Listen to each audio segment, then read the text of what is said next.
A third of LPS students don't meet science standards. Scores drop in tougher Nebraska writing tests.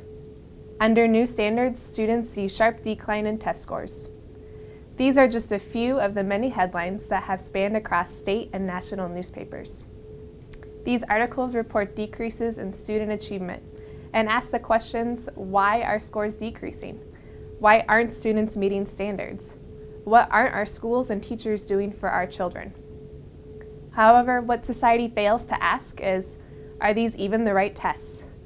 Do these tests accurately assess student learning?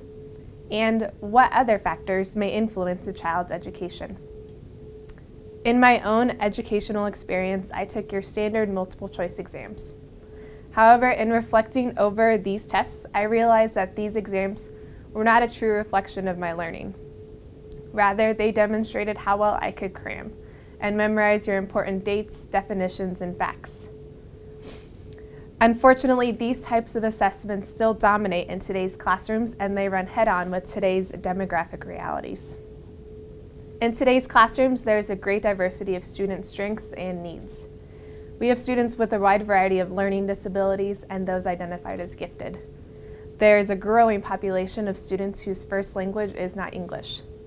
Students come from diverse cultures as well as diverse economic backgrounds, and they come to the classroom with a wide variety of different background experiences, interests, and preferred styles of learning.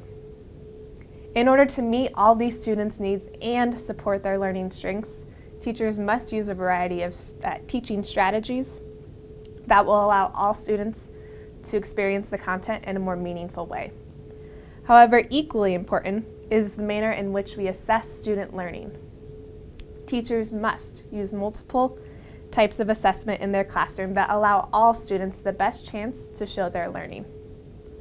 In the book Formative Assessment Strategies for Enhanced Learning in Science, author Elizabeth Hammerman highlights 3 primary forms of assessment that are used in the science classroom: pre-assessments, summative assessments, and formative assessments.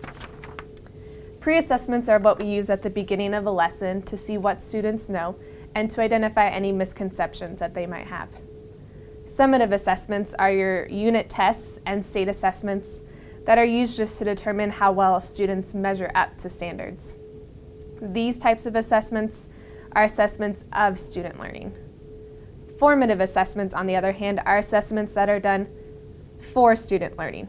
These types of assessments can help provide effective feedback for both students and teachers that will aid in the overall learning experience.